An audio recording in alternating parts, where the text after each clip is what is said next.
There's a reason 12 of the wealthiest families in Robertson County, Tennessee, changed their surnames between 1847 and 1860.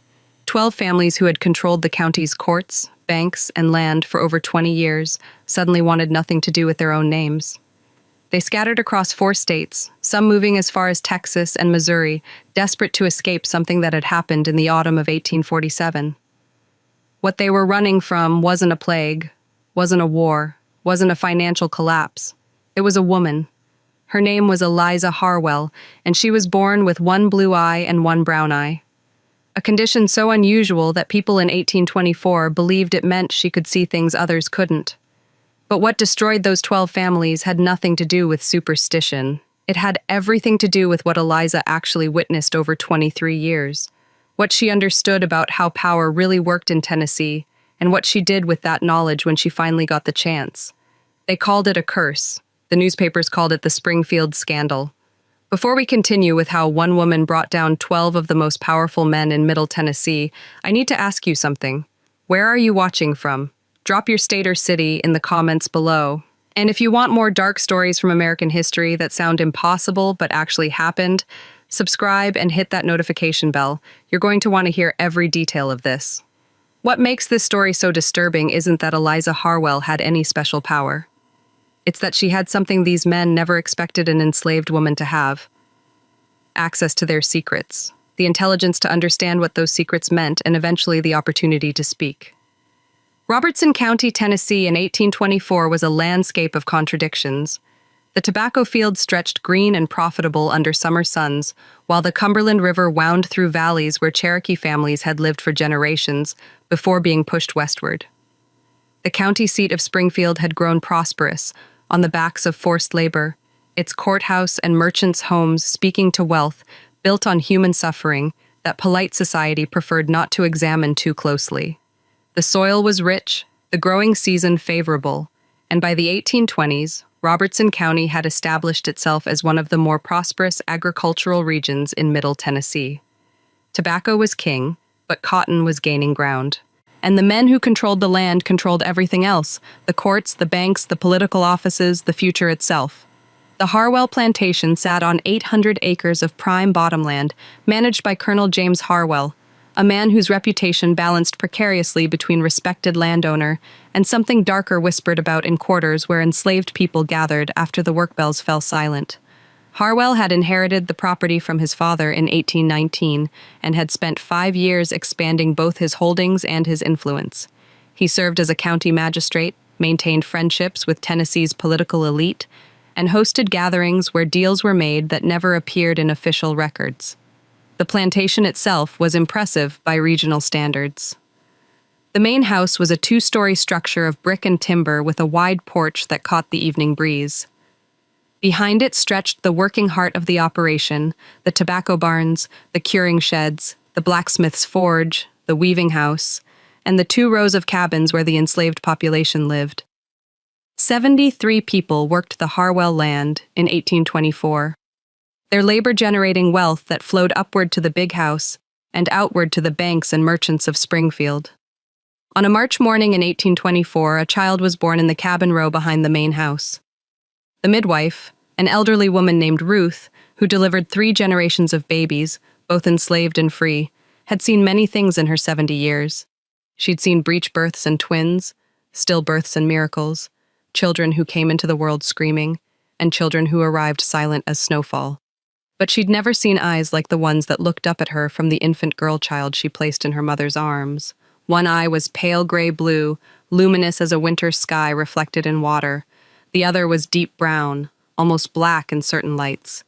The condition had a medical name, heterochromia iridis, though few in Robertson County would have known the term. What they knew were the stories, the superstitions, the fearful certainty that such a mark meant something. Ruth held her tongue for a moment, then spoke carefully. "Child got different eyes," she said, her voice neutral. "Seen it once before a long time ago. That child lived to be old. Nothing wrong with her, just different." But Sarah, the child's mother, saw the way Ruth's hands trembled slightly as she wrapped the baby in clean cloth. She saw the flicker of uncertainty in the old woman's face, the quick glance toward the door, as if checking who might be listening. Sarah was 24 years old, had survived the Middle Passage as a child, and had learned to read the subtle languages of fear and danger that governed plantation life. The child's mother held her daughter close and made a decision in that moment that would shape everything to come. She named the girl Eliza, a name she'd heard from the mistress's Bible readings, a strong name that sounded like it belonged to someone who mattered.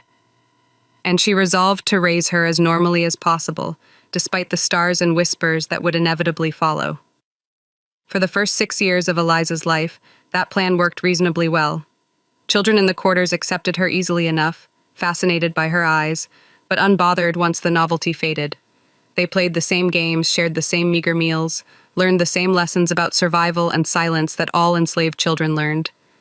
The white children who glimpsed her kept their distance, warned by parents who'd filled their heads with folk beliefs about mismatched eyes, bringing bad fortune, or marking those who could see spirits. But Eliza herself was developing traits that had nothing to do with superstition and everything to do with her particular mind.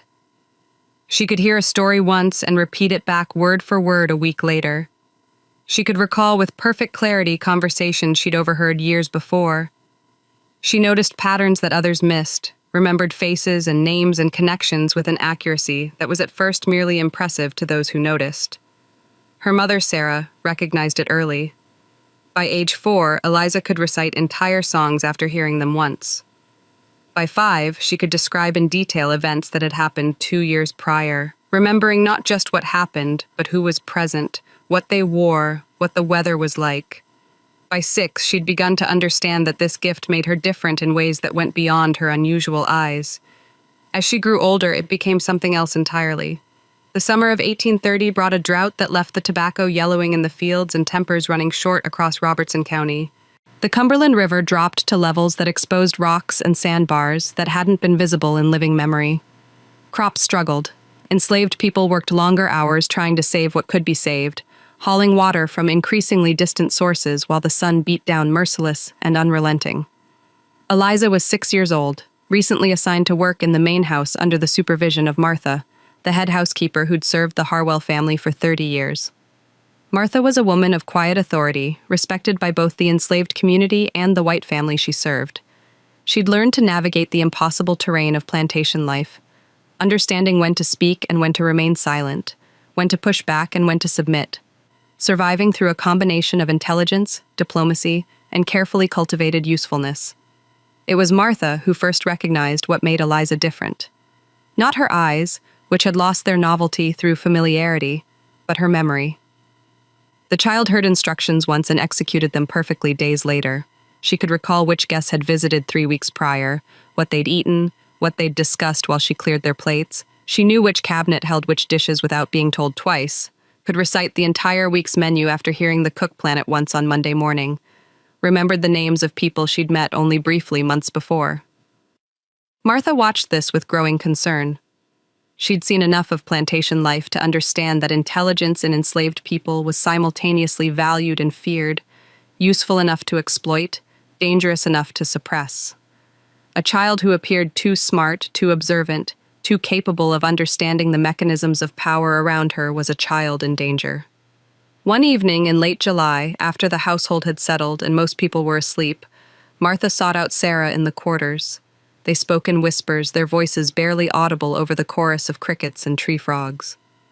"That child remembers too much," Martha said, her voice low and urgent.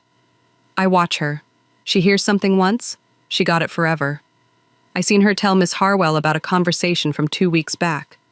Remembered every word exact. That kind of thing noticed. Sarah's heart clenched with fear she'd been carrying since Eliza's birth. "What you saying I should do? Teach her to forget things," Martha said. "Or at least pretend to teach her to act confused when she understand perfectly. Make her ask for instructions twice, even when she heard them clear the first time. She need to seem ordinary or she going to draw attention she don't want." Sarah understood immediately. An enslaved person who appeared too intelligent, too observant, was a threat to the system that required them to be seen as inferior, as naturally suited to servitude, as incapable of the higher reasoning that justified their bondage. Intelligence had to be hidden, dulled, made invisible. She began teaching Eliza the difficult art of appearing less capable than she was. It was a bitter lesson, training her daughter to diminish herself, but Sarah knew it might save her life. But some things couldn't be hidden, and some things once seen couldn't be unseen. On an August evening, when the heat sat thick as wet wool over the plantation, Colonel Harwell hosted a dinner for 11 of his associates. They were men of influence who arrived in carriages that kicked up dust on the long drive to the main house. Plantation owners from neighboring counties, a state representative whose district included Robertson County, 2 judges who presided over regional courts, several merchants who financed tobacco operations through credit and loans, and a land speculator named Edward Vance, whose wealth came from sources that weren't discussed in polite company. The dining room had been prepared meticulously.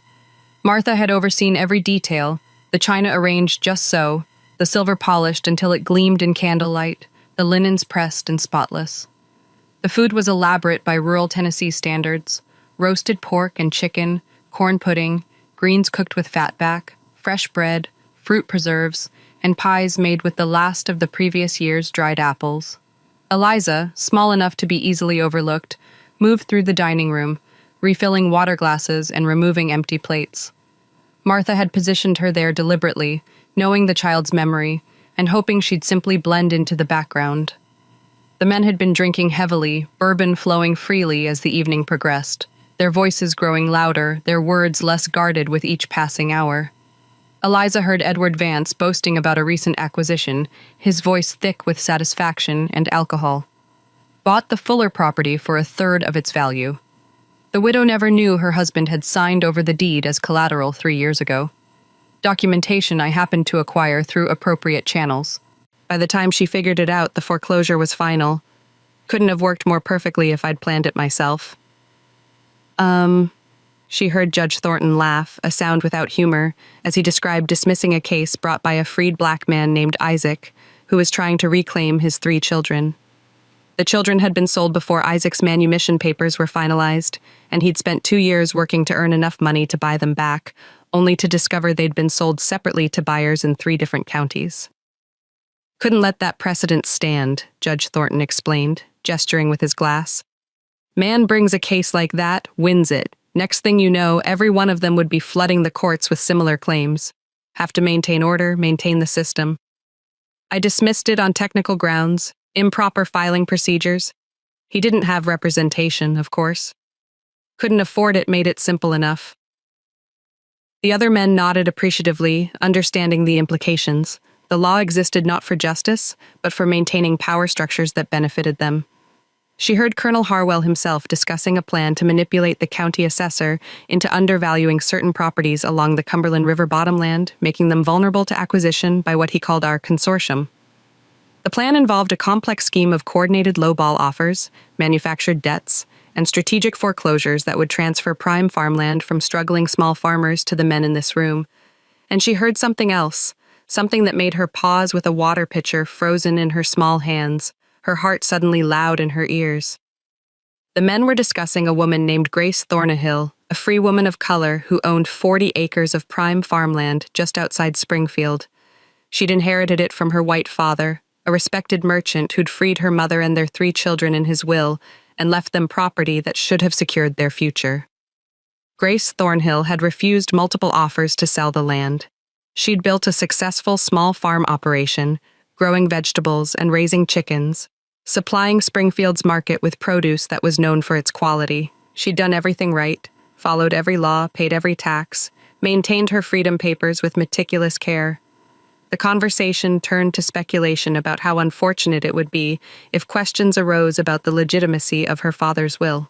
Questions that Marcus Pettiford, an attorney who specialized in property disputes, might be positioned to raise, or if her free papers were discovered to have irregularities, small technical problems that Judge Thornton might be obligated to address in his court, or if her property happened to be subject to liens or debts that Edward Vance might happen to hold documentation for. These things resolve themselves, Colonel Harwell said, his voice casual as if discussing the weather, as if discussing whether to plant tobacco or cotton in the north field with appropriate pressure applied in appropriate places. She'll sell eventually, or circumstances will create opportunities for acquisition through other means. The woman has no family support, no legal representation she can afford, no real protection. It's simply a matter of patience and coordination, the other men murmured. Agreement, already moving on to discuss other business, other opportunities for profitable coordination. Eliza stood motionless, the heavy pitcher still in her hands, watching these men who held the power of life and death, prosperity and ruin over everyone in Robertson County. She was 6 years old, but she understood with sudden terrible clarity exactly what she was hearing. These men were planning to destroy Grace Thornhill, to take everything she'd built, everything her father had left her, simply because they wanted her land and had the power to take it. 2 months later, on a cold October night, Grace Thornhill's farmhouse burned to the ground. She died in the fire, trapped in a structure that neighbors later said seemed to burn with unusual speed and intensity. Her land was sold at auction 3 weeks after her death to pay debts that appeared in court records with remarkable speed. Debts documented with papers that Marcus Pedford filed and Judge Thornton validated without question. Edward Vance purchased the property for less than half its actual value. The Springfield newspaper ran a brief notice about the tragic fire, expressing sympathy for the loss of a respected member of the community, making no mention of the convenient timing or suspicious circumstances. Eliza was 6 years old, but she remembered every word spoken that August evening. She remembered the names, the connections, the casual cruelty of men who believed they operated above consequence. She remembered Judge Thornton's laugh and Edward Vance's satisfaction, and Colonel Harwell's calm assurance that these things resolved themselves. She remembered Marcus Pifford nodding thoughtfully, already calculating how he'd manufacture the legal justification for what they were planning. And she began to understand something that would shape the next 17 years of her life. Something that would determine the course of events that would eventually destroy 12 families and reshape Robertson County's power structure. Power wasn't just about ownership and law. It was about information, leverage, and knowing things that powerful men wanted to keep hidden. It was about remembering when everyone else was paid or threatened into forgetting. It was about bearing witness when witness was supposed to be impossible. Eliza Harwell, at 6 years old, had become an unintentional archive of corruption. And though she didn't yet know what to do with that knowledge, she knew with perfect certainty that someday it would matter. Someday these men who spoke so freely in her presence would regret their assumption that enslaved people were no more capable of meaningful memory than the furniture they moved around. Someday she would speak, and when she did, everything these men had built would burn. Not with fire like Grace Thornhill's farmhouse, but with something far more destructive. The truth. Sombras do pasado. From 1830 to 1838, Eliza Harwell grew from a child into a young woman, and her memory became something that concerned those who noticed it. The years passed with the grinding consistency of plantation life, planting seasons and harvest seasons, tobacco crops that succeeded and occasional crops that failed, people born and people dying, the constant underlying tension of a system built on violence and control. Martha, the head housekeeper who'd first recognized Eliza's gift and warned her mother about it, died in the winter of 1833. She'd caught pneumonia during a cold snap that froze the Cumberland River solid for 3 days, and despite her value to the Harwell household, she received only minimal medical attention. She was buried in the section of the plantation designated for enslaved people. Her grave marked with a simple wooden cross that would weather and disappear within a few years. Before she died, Martha called Eliza to her bedside. The girl was 9 years old, already working full days in the main house, already learning to navigate the dangerous currents of plantation politics. "You got a gift," Martha whispered, her breath labored and painful. "But gifts can be curses if you don't careful. You remember everything, but you got to learn what to say and what to keep silent. Some things you speak them too soon, you die with them. Some things you wait, you watch, you learn when the time right. You understand?" Eliza nodded, holding the old woman's cold hand. "Promise me you'll be smart," Martha said. "Smart enough to survive until you can be free. Don't let them break you, and don't let them kill you with your own gift." It was the last conversation they had. Martha died that night, taking her warnings and her wisdom to the grave. Sarah, Eliza's mother, tried her best to keep her daughter safe through obscurity, but Eliza's unusual eyes made obscurity impossible. The plantation owners and merchants who visited the Harwell house took note of the young woman with mismatched eyes, who moved through rooms silently, efficiently, remembering everything. Some found it unsettling, crossing themselves or averting their gaze when she looked directly at them. Old superstitions about evil eyes and second sight, making them uncomfortable. Others found it useful, a curiosity to comment on, a convenient way to remember which servant was which. By 1835, Colonel Harwell had begun deliberately stationing Eliza in rooms where he held sensitive conversations. He'd discovered through testing her that she could recall exact quotes from discussions held weeks prior. It became a game to him at first, a parlor trick he'd demonstrate for guests. He'd ask her to recount what Judge Thornton had said about a particular land case 2 weeks ago, and she'd repeat the conversation verbatim, including the judge's exact phrasing and the specific legal precedents he'd mentioned. The guests would express amazement, would speculate about her unusual ability, would wonder if her distinctive eyes somehow related to her distinctive memory. Colonel Harwell would accept their compliments on owning such an interesting specimen, would laugh about how useful it was to have a living record of his business dealings. What Colonel Harwell didn't realize was that Eliza had begun keeping track of everything she heard, organizing it in her mind like a vast ledger of transactions, betrayals, and secrets. She knew which debts were real and which were fabricated to justify foreclosures. She knew which court cases had been decided before they were officially heard. Judges receiving instructions from the men who controlled Robertson County's economy. She knew which property deeds had been altered, which wills had been influenced through pressure or promises, which marriages had been arranged primarily for financial advantage rather than affection. And she knew something else, something that would eventually prove to be the key to everything that followed.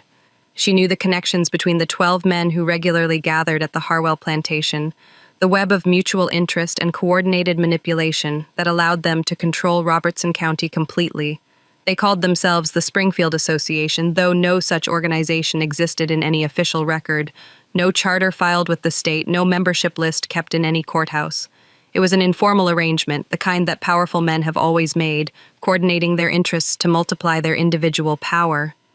There was Colonel James Harwell himself, the host and coordinator, whose plantation provided neutral ground for their meetings, and whose position as county magistrate gave him legal authority to facilitate their plans. There was Judge Benjamin Thornton, who presided over the circuit court that covered Robertson and 3 neighboring counties, whose rulings ensured that legal challenges to association interests were dismissed or decided in their favor. There was Edward Vance, the land speculator whose wealth came from buying distressed properties at fraction of their value, often distress that had been carefully manufactured by other association members. There was Robert Killebrew, who owned 300 acres and 60 enslaved people just north of Springfield, whose political connections in Nashville provided advanced warning of legislative changes that might affect land values or agricultural markets. There was Samuel Batson, whose cotton gin operations supplied half the county, and whose monopoly on cotton processing allowed him to set rates and payment terms that kept smaller farmers perpetually indebted to him. There was William Greer, who controlled the county land office and had access to all property records, surveyor reports, and title information, making him invaluable for identifying vulnerable properties and manufacturing documentation when needed. There was Thomas Whitley, whose mercantile in Springfield extended credit that kept smaller farmers trapped in cycles of debt, their crop yields pledged before they were even planted, their land serving as collateral for loans they could never fully repay. There was Jefferson Cunningham, who operated the county's only bank and controlled access to the capital necessary for any significant business venture. His loan approval or denial capable of making or destroying financial plans. There was Henry Cartwright, who owned the largest tobacco warehouse in Robertson County, where farmers brought their crops for storage and sale, where his control of grading and pricing could dramatically affect a farmer's annual income. There was Daniel Yatesman, whose family had held political office for 3 generations, currently serving in the state legislature, providing the association with influence in Nashville and advanced knowledge of upcoming legislation or political appointments. There was Marcus Pedford, whose legal practice specialized in property disputes, contract law, and estate settlements, capable of creating legal complications or resolving them depending on who he was working for. And there was Alexander Darden, who managed the slave auction house in Springfield, where human beings were bought and sold, where families were separated and lives were reduced to inventory, where the association members could coordinate purchases to suppress competition and control prices. These 12 men controlled Robertson County's economy and legal system through careful coordination and mutual support. They enriched each other through shared information and coordinated action. They destroyed anyone who threatened their interests using courts and contracts and carefully applied pressure rather than violence. Though violence was available when necessary, applied through intermediaries who couldn't be connected back to them. They did all of this while maintaining reputations as respectable citizens, church deacons, family men who attended Sunday services and contributed to local charities, and spoke eloquently about honor and tradition and the proper ordering of society. Eliza knew all of this because she'd heard them plan it, celebrate it, refine their methods over hundreds of conversations they'd held in the belief that enslaved people in the room were no more capable of meaningful memory or understanding than the furniture they arranged or the food they served. In 1838, something changed in Colonel Harwell's utilization of Eliza's abilities. Whether out of arrogance or genuine curiosity or simply increasing confidence in her usefulness, he began asking her more direct questions about what she'd heard. At first, they were simple tests, verification of details he already knew but wanted confirmed. Then they became something else entirely. He wanted her to tell him exactly what Robert Killebrew had said about a boundary dispute with a neighboring property owner, word for word, so he could understand Killebrew's actual position versus what he'd claimed publicly. He wanted to know exactly how much money Thomas Whitley had mentioned lending to a particular farmer, because the numbers Whitley was reporting to the association didn't match with what he'd said in casual conversation. He wanted to recall exactly which properties Edward Vance had expressed interest in acquiring during various discussions, so he could potentially acquire them first or partner with Vance on more favorable terms. Colonel Harwell, in other words, was using Eliza's memory to gain advantage over his own associates. The association was built on mutual benefit, but Harwell had begun to see opportunities to benefit slightly more than the others, to position himself as first among equals, to consolidate his position as the central coordinator whose information access made him indispensable. And Eliza realized that her unusual gift had given her something unprecedented in her powerless position, value beyond her labor. She began to understand that information was a form of power that could perhaps be turned into something else, something like leverage, something eventually like freedom. Freedom was a word that enslaved people learned to say only in their minds, a hope that burned quietly in the chest where white people couldn't see it, nurtured in private moments and protected through silence. But Eliza began to imagine a path toward it, one conversation at a time, one remembered secret at a time, one careful observation after another, building toward something she couldn't yet fully envision, but knew existed somewhere in the distance.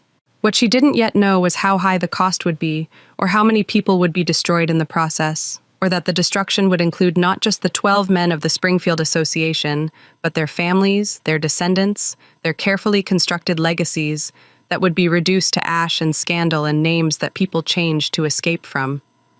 The path to freedom, when you're starting from the bottom of a system designed to keep you there forever, requires a willingness to tear down the entire structure. And Eliza Harwell, though she couldn't have articulated it at 14 years old, was beginning to understand that tearing down structures was exactly what would be required. The year 1841 marked a turning point, though no one recognized it at the time. Colonel Harwell's health had begun to decline, a persistent cough that the county doctor attributed to years of tobacco dust and the humid Tennessee climate. The cough grew worse through the winter, accompanied by chest pains and difficulty breathing. By spring, it was clear that Colonel Harwell's time as head of the plantation and leader of the Springfield Association was coming to an end. His son, James Harwell Jr., who'd been studying law in Nashville for 3 years, returned home to prepare for eventually taking over the plantation. James Jr. was 26 years old, ambitious and educated, but he possessed his father's hunger for power without his father's patience or caution. He'd grown up watching the association operate, understanding the mechanisms of control, but not fully appreciating the delicate balance required to maintain them. Eliza, now 17 years old, watched the younger Harwell with careful attention. She'd learned to read men's characters through observation, understanding their weaknesses and motivations, through the unguarded moments when they thought no one important was watching. James Jr. was desperate to prove himself worthy of inheriting not just the plantation, but his father's position in the association. That desperation made him reckless. The younger Harwell began hosting more frequent gatherings, trying to establish himself as a worthy successor.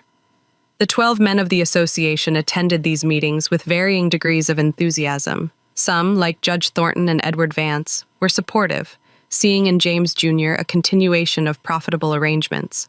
Others, like Robert Killebrew and Jefferson Cunningham, were skeptical, questioning whether someone so young and untested could maintain the coordination and discretion that had made the association successful for nearly 2 decades. This meant more conversations for Eliza to overhear, more secrets to catalog in her perfect memory. But it also meant something more dangerous. James Jr. was beginning to discuss her, to talk about her unusual abilities in ways his father never had. The conversation that changed everything happened in the Plantation office on a cold February evening in 1843. James Jr. had invited Edward Vance and Marcus Pedford to discuss expansion of their operations. Colonel Harwell was bedridden upstairs, his cough so severe that he could barely speak, his authority already slipping away as death approached. "The girl's memory is remarkable," James Jr. said, gesturing toward Eliza, who stood in the corner of the room, ostensibly waiting to refill drinks but actually listening to every word. "Better than any written record, because there's nothing to find, nothing to burn if questions arise. I've been thinking we could lease her services to other members when they need reliable record-keeping for transactions we can't commit to paper." Edward Vance, older and more cynical, shook his head slowly. "You're talking about teaching a slave to understand she has value beyond her labor.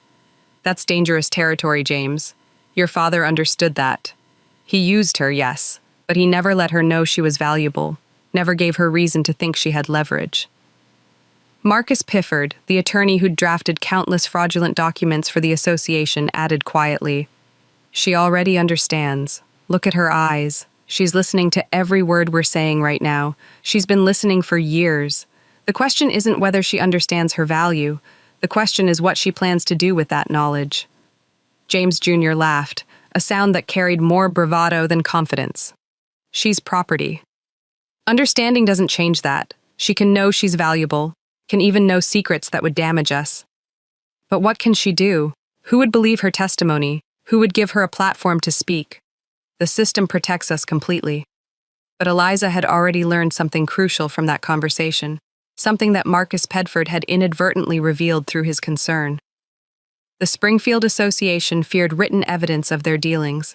For nearly 20 years, they'd been meticulous about keeping their most damaging transactions out of official records, relying on private agreements and verbal understandings that couldn't be subpoenaed or used against them in court. What they didn't realize was that Eliza had become their unintentional archive, holding in her memory everything they'd been so careful not to write down. Every fraudulent deed transfer, every manipulated court case, every coordinated foreclosure, every destroyed life and stolen property, all of it recorded in perfect detail in the mind of a young woman they dismissed as incapable of using that information against them. Over the next 2 years, as Colonel Harwell slowly died and James Jr. gradually assumed control, Eliza's role in the household expanded in ways that increased both her access and her danger. James Jr., against the advice of older association members, began using her more openly. She was present during negotiations, during planning sessions, during the casual conversations where the 12 men discussed their ongoing manipulation of county affairs. She heard Samuel Batson describe in precise detail how he was systematically underpaying farmers for their cotton, using rigged scales and creative accounting to skim profits that should have gone to the farmers who grew the crop. He knew they had no alternative gin within 20 mi, knew they were trapped by geography and debt, knew they'd accept whatever payment he offered because they had no choice. She heard Jefferson Cunningham explain with barely concealed pride how he'd structured certain loans to ensure foreclosure was inevitable, setting repayment schedules that were impossible to meet, charging interest rates that compounded faster than crops could be sold, building in technical requirements that gave him legal justification to call loans due whenever strategically useful. She heard Daniel Yatesman boast about a political opponent whose reputation he'd destroyed through carefully planted rumors about financial impropriety and moral failings. The rumors were entirely fabricated, but Yatesman had coordinated them through multiple sources, making them appear credible through repetition and strategic timing. The opponent had withdrawn from the race. His career ended, his name permanently tainted. The opponent had withdrawn from the race. His political career ended before it truly began. She heard Colonel Harwell's will being contested by his daughter Catherine, who'd married a Methodist minister against her father's wishes in 1836 and been effectively disowned. Catherine lived in Nashville with her husband and 3 children, struggling financially while her brother prepared to inherit everything. She filed a legal challenge in Robertson County Court in March 1843, claiming her father had been mentally incompetent when he revised his will in 1840 to leave the entire estate to James Jr. The Springfield Association couldn't allow that challenge to succeed. Marcus Pifford handled the legal maneuvering, filing counter-arguments that questioned Catherine's standing and motivations. Judge Thornton ensured the case was assigned to himself rather than a visiting judge from another circuit. Witnesses were prepared, 7 men willing to testify under oath that Colonel Harwell had been completely lucid and competent until his death in February 1843. The hearing lasted 1 day. Catherine's attorney, a young Nashville lawyer working partially pro bono, was outmaneuvered at every turn. Judge Thornton ruled against Catherine in a written decision that cited multiple precedents, all legitimate, all carefully selected to support the predetermined outcome. The will stood. James Jr. inherited approximately $47,000 in property and assets, equivalent to over $1 million in later valuations. Catherine Harwell Morrison died in 1851 in Nashville, still poor, still bitter about what she knew was a stolen inheritance, but could never prove. Eliza had heard the association plan, every detail of Catherine's defeat. She knew which witnesses had been paid, knew what Judge Thornton had been promised in exchange for his ruling, knew exactly how the legal arguments had been coordinated weeks before the hearing officially began. But what she'd begun to notice was something the association members themselves seemed to overlook. Their coordination, their mutual dependence had become their structural weakness.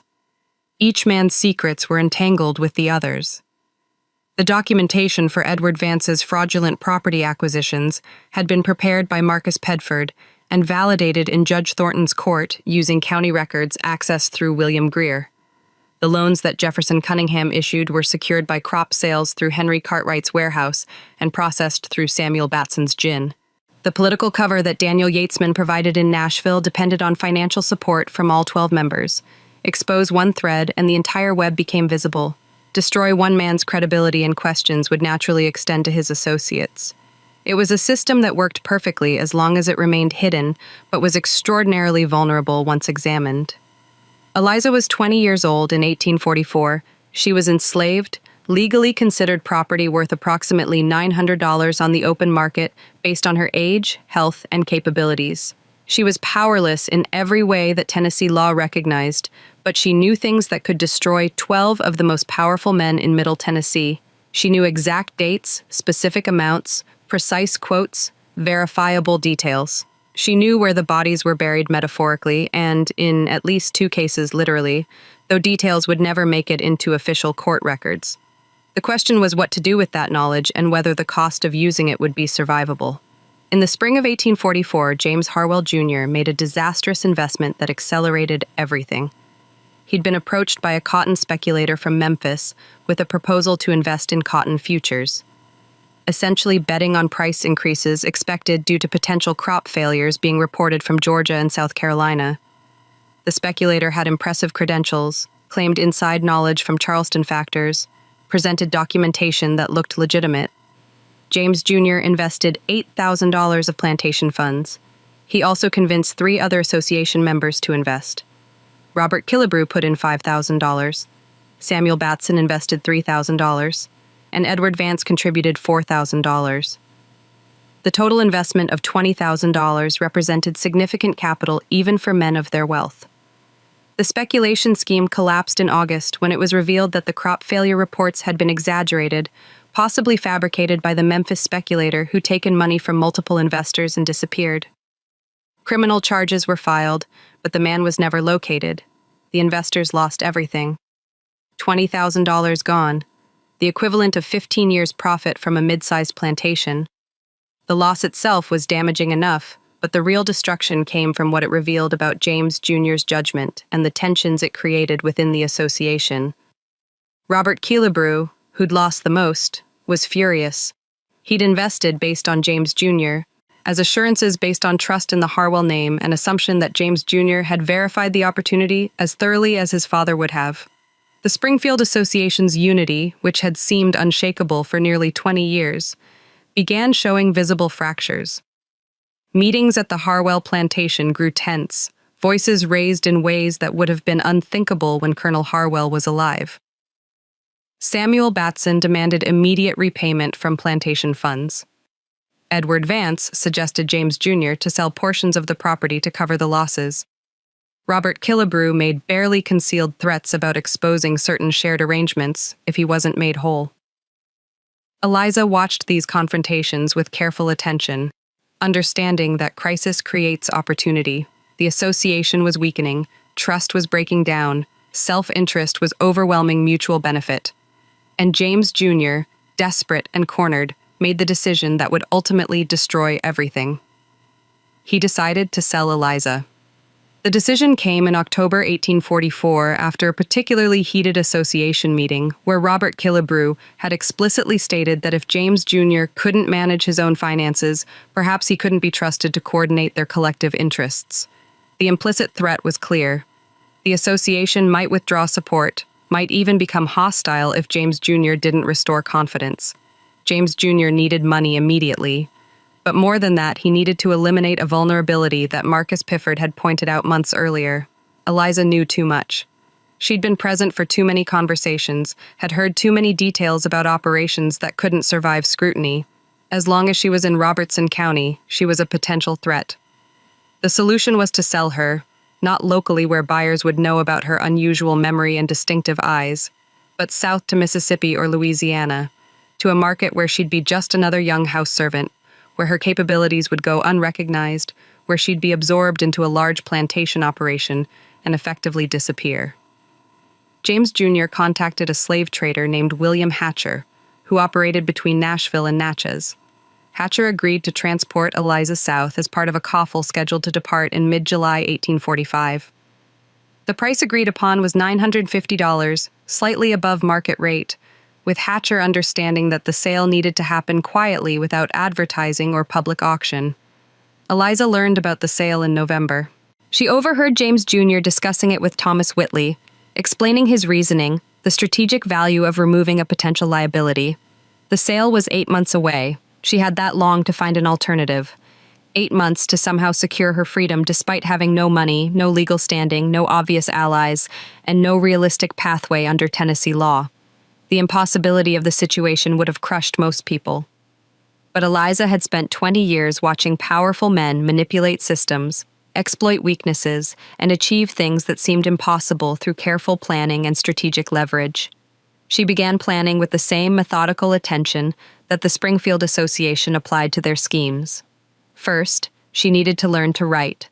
Reading had come naturally over years of proximity to books and documents in the Harwell house, but writing required practice, required materials, required privacy.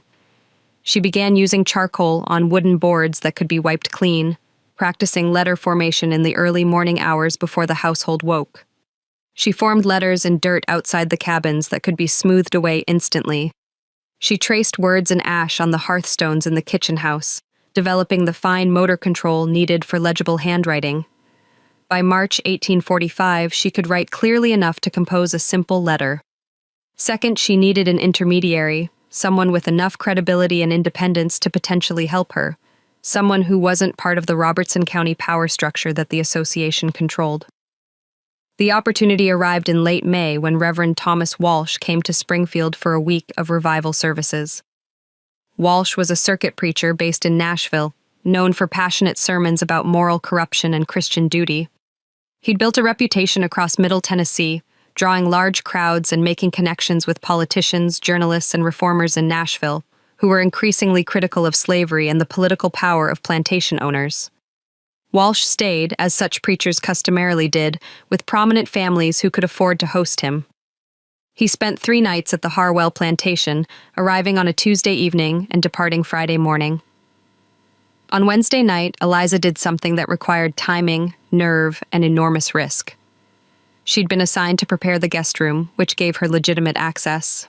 While Walsh was at dinner, she entered his room and left a letter on his pillow, partially hidden under the coverlet, where he'd find it when retiring for the night. The letter was brief, unsigned, written carefully.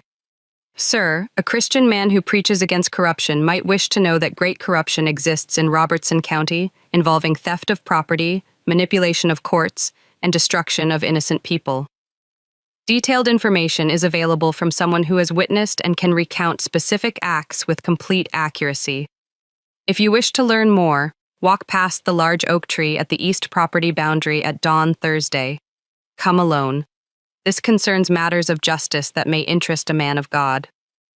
Walsh found the letter that night. He read it by candlelight. His expression, according to what he later told others, troubled and uncertain. Anonymous letters could be traps, could be tests of his character, could be attempts to embarrass him or create scandal. But he was also genuinely committed to justice, genuinely troubled by the corruption he'd witnessed in Tennessee, and curious about what information might be available. At dawn on Thursday, he walked to the east boundary oak tree, as if taking a morning constitutional. Eliza stepped out from behind the tree trunk. Walsh's first reaction was visible shock.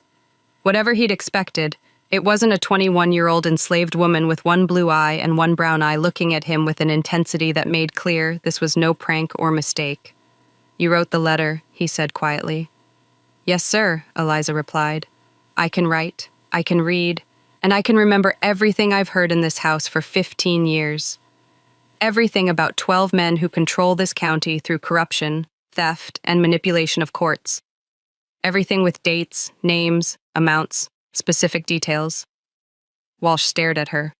"That's an extraordinary claim." "Test me," Eliza said. "Your sermon Tuesday night, you preached from Matthew chapter 7 about false prophets and corrupt trees bearing corrupt fruit. You started by describing a thunderstorm you witnessed in Nashville that damaged a church steeple, using it as metaphor for God's judgment. You quoted Matthew 7:17, 7:20. You gave 4 specific examples of corruption: merchants using false weights, lenders charging illegal interest, judges taking bribes, and politicians selling offices. You closed by quoting Micah 6:8 about doing justice, loving mercy, and walking humbly. Your sermon lasted 37 minutes. Should I continue with exact quotes?" Walsh's face had gone pale. You couldn't possibly." "I can," Eliza said. "I remember everything. Every conversation, every detail, every scheme these men have discussed in front of me, because they assume enslaved people can't understand or remember. I've heard them plan murders, discuss property thefts, coordinate court cases, destroy families. I can testify to all of it with complete accuracy." She paused, then added the crucial part. "I'm being sold to Mississippi in 8 weeks. If that happens, everything I know disappears with me. But if someone could help me secure legal freedom, I would provide detailed testimony that could expose corruption across this entire county." Reverend Walsh stood silent for a long moment. The dawn was breaking over the tobacco fields, light spreading across a landscape built on injustice that men like him preached against but rarely confronted directly. "What you're proposing is dangerous," he finally said, "for you and for anyone who helps you." "I know," Eliza replied. "But Grace Thornahill burned to death in 1830 so these men could steal her land. Catherine Morrison died poor in Nashville because they stole her inheritance. Dozens of families have lost everything to fraudulent foreclosures. Someone needs to speak. I can speak. I just need to live long enough to do it." Walsh asked her one more question, the question that would determine everything. "Why should I believe your memory is as accurate as you claim?" "Memory is fallible. People misremember, especially under stress or after years have passed." Eliza recited his entire Tuesday sermon word for word, including the biblical passages, the examples, the metaphors, the emphasis he'd placed on certain phrases, his exact closing prayer. She spoke for 37 minutes, reproducing his sermon with such precision that Walsh later said it felt like hearing his own voice played back to him. When she finished, Walsh was silent for nearly a minute. "That's not a normal gift," he finally said, his voice shaken. "No, sir," Eliza agreed. "But what I've been forced to witness isn't normal either. It's evil disguised as law, and someone needs to expose it." Walsh told her he needed time to pray and consider. She told him she had 8 weeks before being sold south and silenced forever. He returned to the plantation house, spent the day in visible contemplation, preached that evening about justice and the courage required to confront powerful wrongdoing, and departed Friday morning with no indication of his decision. 5 days later, Eliza received a message through Sarah, her mother, who'd been approached by a free black man who occasionally did work at the plantation. The message was simple: "The preacher believes you. Help is being arranged. Stay ready." Reverend Walsh had gone to Nashville and told select people about a young woman with an extraordinary memory who'd witnessed years of corruption and was willing to testify if her freedom could be secured. He'd contacted attorneys who'd been looking for evidence to challenge the power structures in counties like Robertson. He'd approached members of anti-slavery societies who'd been funding freedom purchases and legal defenses. He'd spoken with newspaper editors interested in exposing plantation elite corruption. The response had been immediate and coordinated. Money was quietly raised from multiple sources. Legal strategies were developed. Protection arrangements were planned. On July 5, 1845, 2 days before Eliza was scheduled to be handed over to William Hatcher for transport south, James Harwell Jr. received an unexpected visitor at the plantation. A Nashville attorney named Samuel Porterfield, representing an anti-slavery society, made an offer.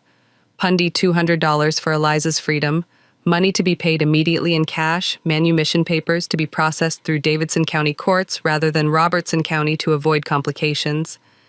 The offer was presented as simple Christian charity, a religious organization, purchasing and freeing an enslaved person as an act of piety. Such transactions weren't uncommon in Tennessee during this period and were generally legal, though sometimes socially controversial. James Jr. saw only the money, $250 more than Hatcher had agreed to pay, immediate cash that would partially offset his investment losses and restore some confidence from association members. He negotiated briefly, secured $300, and signed the papers that same day.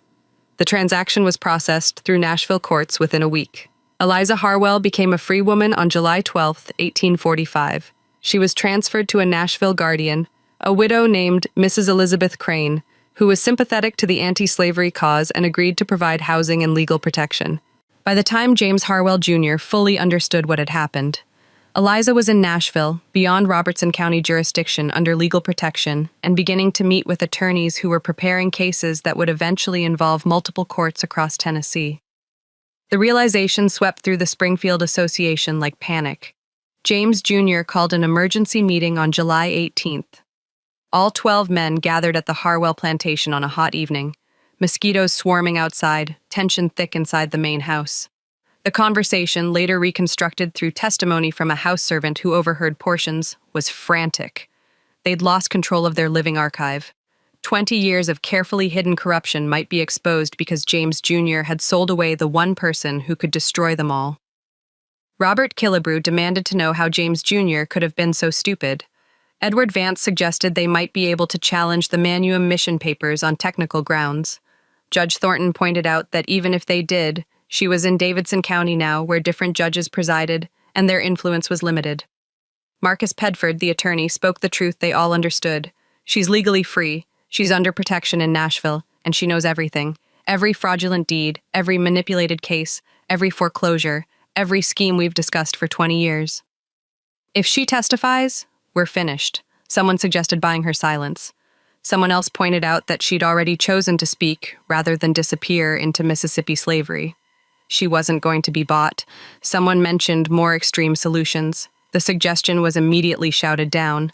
Violence against a legally free woman in Nashville under public protection would bring exactly the attention they needed to avoid. They were trapped. The system they'd built to protect themselves. Legal manipulation, coordinated influence, careful avoidance of written evidence had become their vulnerability. Because they'd hidden everything, there were no official records they could point to as innocent explanations. Because they'd corrupted Robertson County's court so thoroughly, their claims of innocence wouldn't be credible anywhere else. James Harwell Jr. understood, perhaps for the first time in his privileged life, that he'd made a catastrophic mistake born of arrogance and desperation. His face, according to the servant who witnessed it, had gone gray as ash. The question one of them asked, "History doesn't record who hung in the air like humidity. What do we do now?" No one had an answer because there was no answer. They'd operated above consequence for 20 years, and now consequence was coming for them with perfect memory and legal protection. The Springfield Association in that moment was already destroyed. They just didn't know it yet. What followed over the next 3 years became known in Tennessee legal circles as the Robertson County cases.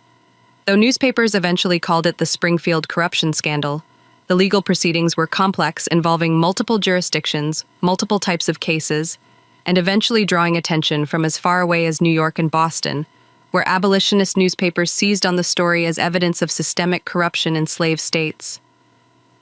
Eliza's testimony began in September 1845 in Davidson County Court in a property restoration case brought by the surviving children of Grace Thornhill. The Thornhill heirs had tried for years to challenge the seizure of their mother's land, but lacked evidence to overcome the documentation that Marcus Pedford had filed and Judge Thornton had validated. Eliza provided that evidence. She testified that on August 14, 1830, she'd heard the Springfield Association discuss plans to force Grace Thornhill off her land. She recounted the conversation with devastating precision, what each man said, what strategies they discussed, how they'd coordinated the creation of false debt documentation. She described how Marcus Pedford had explained his approach to manufacturing legal grounds for seizure, how Judge Thornton had assured the others he'd validate the claim without scrutiny, how Edward Vance had already identified the property as desirable for acquisition. Defense attorneys objected strenuously. An enslaved person's testimony, even someone subsequently freed, shouldn't be admissible against white men in property disputes. The objection was overruled. Eliza was legally free at the time of testimony, and Davidson County courts operated under slightly different precedents than rural counties.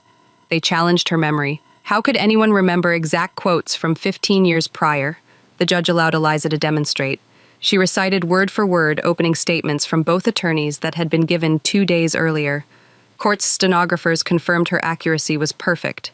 She provided details that could be checked against records, dates of specific court filings, amounts mentioned in debt claims, names of witnesses who testified in the original foreclosure case where records still existed. Her testimony matched.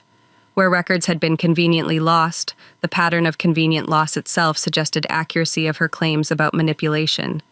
The case lasted 3 weeks. The verdict came in October. The Thornhill property seizure had been based on fraudulent documentation. The land was to be restored to Grace Thornhill's heirs with damages. But that was only the beginning. Other families who'd lost property to association foreclosures came forward with attorneys funded by anti-slavery societies and political opponents of plantation power structures. Case after case was filed through late 1845 and into 1846. Eliza testified in 11 separate proceedings, each time providing detailed accounts of conversations she'd overheard about specific properties, specific schemes, specific coordinated manipulations. Edward Vance's land speculation empire collapsed as property after property was reclaimed. His documented holdings, those he'd actually purchased legitimately, were sold to pay judgments and legal fees. By 1847, he'd fled Tennessee entirely, relocating to Texas, where he died in 1852, bankrupt and disgraced. Jefferson Cunningham faced criminal investigation for banking fraud based on Eliza's testimony about loan manipulation practices. She described specific conversations where Cunningham had explained how he structured loans to guarantee foreclosure, how he'd coordinated with other association members to trap farmers in debt cycles. The investigation lasted 8 months. Cunningham was forced to resign from the bank in 1846, faced civil penalties, but avoided criminal conviction through legal maneuvering. He died in Nashville in 1850, his reputation destroyed. Samuel Batson's cotton gin operation was sued by 37 farmers who'd been systematically cheated through falsified weight measurements and manipulated pricing. Eliza testified that she'd heard Batson describe his methods in detail during association meetings. Court-ordered audits found discrepancies in Batson's records that supported her testimony. His business never recovered. He sold the gin operation in 1847 for a fraction of its previous value. William Greer was removed from his position in the county land office after Eliza's testimony revealed his role in manipulating property records and providing inside information to association members. He faced criminal charges for falsification of public records. The trial ended in a hung jury, but his career was finished. He moved to Mississippi in 1848. One by one, through 1845, 1846, and into 1847, the 12 families faced legal challenges, financial collapse, and public exposure. Some fought desperately with their own attorneys and remaining political connections. Some fled to other states, abandoning property and starting over where their names weren't yet associated with scandal. Some, like James Harwell Jr., simply collapsed under the accumulated weight. The Harwell Plantation was foreclosed on in 1846 when James Jr. couldn't meet debts he'd taken on trying to fight the legal challenges. The property was seized by creditors and sold at auction.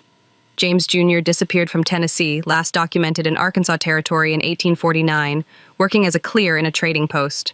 His inheritance and future destroyed by his own arrogance and his catastrophic decision to sell the one person who could destroy him.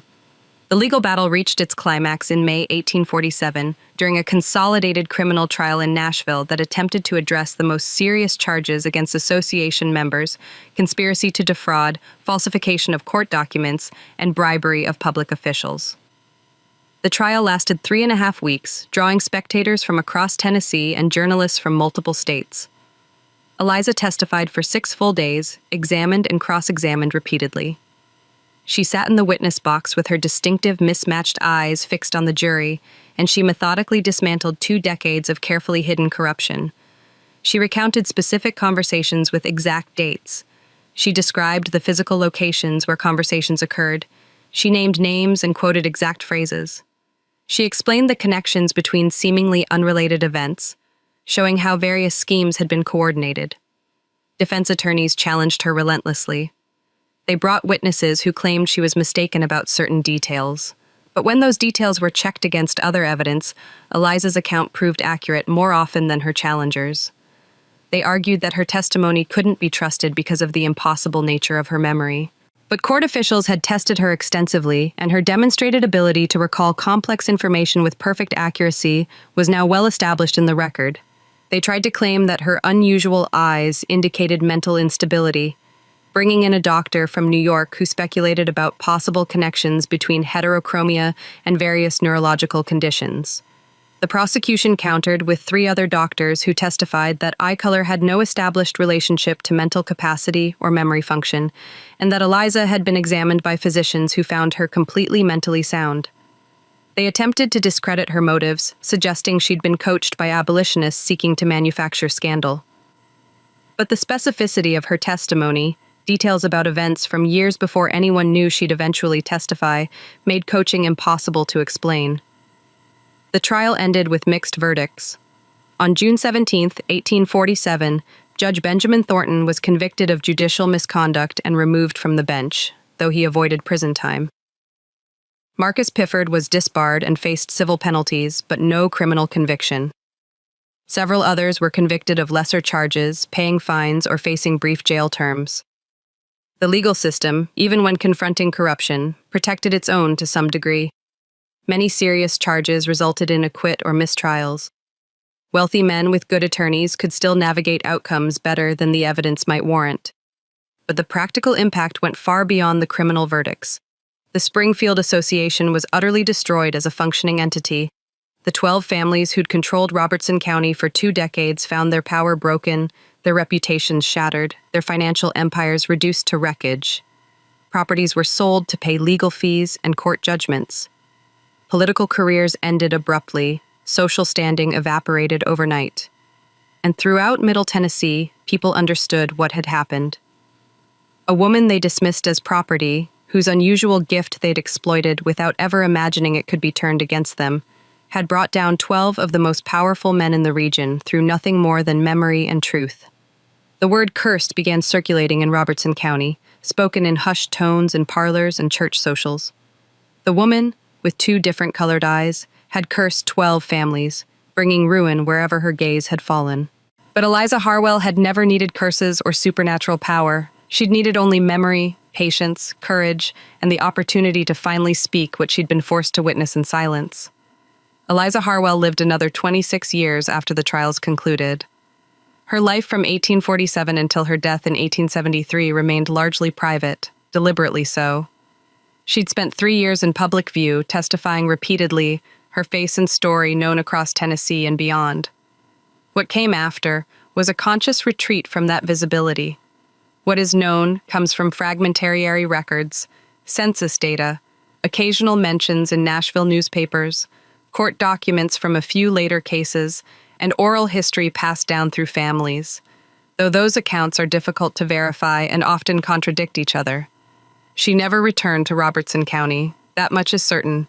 The $50 she received from the Tennessee Anti-Slavery Society that had funded her freedom, combined with small payments from several families who'd reclaimed property based on her testimony, allowed her to establish a modest but stable life in Nashville's free Black community. She married in September 1849 to David Porter, a freed carpenter who'd purchased his own freedom in 1843. Their marriage was recorded in Davidson County. They had 3 children who survived to adulthood. Sarah, born 1850, who became a schoolteacher. Thomas, born 1852, who learned carpentry from his father. And Elizabeth, born 1855, who married a Nashville merchant and lived until 1921. Census records from 1850, 1860, and 1870 show Eliza listed as a laundress, a domestic occupation that was common among free Black women in Nashville. The work was hard, but allowed independence, and didn't require her to work in white households where her face and history might be recognized, but there are hints in court records that her unusual memory continued to serve a purpose. Several legal cases in Davidson County during the 1850s featured testimony from an unnamed woman who provided detailed historical information about property transactions and business dealings from years prior. The descriptions of her appearance in court transcripts when they appear invariably mention distinctive eyes of different colors. She continued to bear witness when called upon, but she did so quietly without drawing attention, speaking only when her testimony was necessary and then returning to her private life. The 12 families of the Springfield Association scattered and diminished. Some descendants remained in Tennessee bearing surnames that had once commanded respect, but now carried associations with scandal and corruption. Robert Killebrew's grandson changed the family name to Kilbourne and moved to Kentucky in 1869. Daniel Yatesman's children relocated to Alabama. Thomas Whitley's son sold the family mercantile in 1851 and moved to St. Louis. Others simply faded from records, their family lines ending or becoming untraceable. Alexander Darden died in 1849. His slave auction business had collapsed in 1846, and he'd lived his last years in poverty in Springfield. Henry Cartwright sold his tobacco warehouse in 1848 and moved to New Orleans, where he died in a yellow fever epidemic in 1853. Robertson County itself changed slowly. New people moved in, bought properties that had been seized or sold. The political structure shifted as the old power networks collapsed and new ones formed. It wasn't transformation toward justice. The system that had allowed the Springfield Association to flourish remained largely intact, built on slavery and inequality that would require a war to begin addressing. But the specific constellation of coordinated corruption that Eliza had helped expose did not reform in Robertson County. The memory of what happened, the public scandal, served as at least temporary deterrent. The courthouse fire of 1891 destroyed many records from the 1840s. The fire started around 2:00 a.m. on March 7th in the record storage room where the oldest documents were kept. By the time Springfield's volunteer fire brigade responded, the entire west wing of the courthouse was engulfed. The fire burned for 3 hours. Damage was extensive. Hundreds of documents from Robertson County's early history were lost. An investigation called the fire's cause undetermined but possibly incendiary. No arrests were ever made. Some historians believe it was simply an accident. Old buildings, inadequate fire safety, a combination of unfortunate circumstances. Others note that the documents destroyed included detailed trial transcripts and depositions containing damaging information about families whose descendants still held influence in Middle Tennessee in 1891. What survived the fire were fragments. Newspaper accounts from the 1840s, scattered legal documents that had been filed in other counties. Family stories passed down through generations. Each version shaped by who was telling it and what they wanted, remembered, or forgotten. The question of what actually happened remains debated by local historians even now. Some claim the whole scandal was exaggerated, that Eliza's memory was unreliable, that she was manipulated by political enemies of the association who used her as a weapon in larger power struggles. Others point to the evidence. 12 prominent families experienced simultaneous collapse following testimony that proved accurate enough to convince multiple courts and juries in an era when the legal system was overwhelmingly biased in favor of white male property owners. The pattern suggests the testimony was credible, the corruption real, the destruction earned. Eliza herself left no written memoir, no personal account of her experiences, whether by choice or necessity, whether she was protecting herself or simply wanted to move forward rather than look back. No one can say with certainty. She died in Nashville on August 14th, 1873, at the age of 49. Her death certificate, still preserved in Davidson County records, lists the cause as pneumonia. She was buried in what was then called the city cemetery's colored section in a grave that was marked with a simple wooden cross bearing her name and dates. The cemetery expanded and changed over the decades. Buildings were constructed over portions of it in the 1890s. Markers weathered and disappeared. By the 1920s, Eliza's grave location was no longer identifiable with certainty. No monument marks where she lies. No historical marker in Robertson County mentions her name. The plantation where she spent the first 21 years of her life was subdivided and sold through the 1850s and 1860s. Its buildings eventually demolished, its land converted to smaller farms, and eventually residential development. But in the hidden corners of Middle Tennessee history, in the gaps between official narratives and sanitized accounts, the story persists. 12 families brought to ruin. A woman with eyes that didn't match, who saw everything and forgot nothing. A curse that was nothing more and nothing less than the consequences of powerful men who believed they could speak freely in front of someone they'd convinced themselves wasn't fully human, wasn't capable of understanding or remembering, or ultimately testifying to what she'd witnessed. The truth, as it often is, was simpler and more terrible than any supernatural explanation. Eliza Harwell remembered what others wanted forgotten. And when she finally had the chance to speak, she told the truth with such precision that it couldn't be dismissed or denied. That was all it took to bring down an empire built on lies, corruption, and the arrogant assumption that power made men untouchable. In the end, they learned differently. Memory proved more powerful than influence. Truth proved more destructive than any curse. And a woman they'd owned, dismissed, and tried to silence became the instrument of their complete destruction. What do you think about this story? Do you believe everything happened as described? Or are there still secrets buried in Robertson County that historians haven't uncovered? Leave your comment below sharing your thoughts. If you enjoyed this dark chapter of American history and want more mysteries like this, subscribe to the channel, hit the notification bell, and share this video with someone who loves historical mysteries. Until the next story, remember that the past is never as buried as the powerful would like us to believe. And sometimes justice arrives not through armies or laws, but through a single voice finally given the si chuyen doi, ang upload thing the lai moi. Ghibli, remove text and dialogue and music, no music, only ambient and sound effects, fix character color. Không thao thêm các chi tiết, nhân vật, bối cảnh, không có từ Anh gốc, chỉ chuyển đổi style art, đảm bảo đường nét về nhân vật, quần áo nếu có, giống Anh gốc, đảm bảo màu sắc thể hiện tương đồng với Anh gốc, dù theo style art mới. Sửa các chi tiết bị làm mờ nếu có cho phù hợp. Hands to speak truth. Hands to speak truth. Hands to speak truth. Hands to speak truth. Hands to speak truth. Hands to speak truth. Hands to speak truth. Hands to speak truth.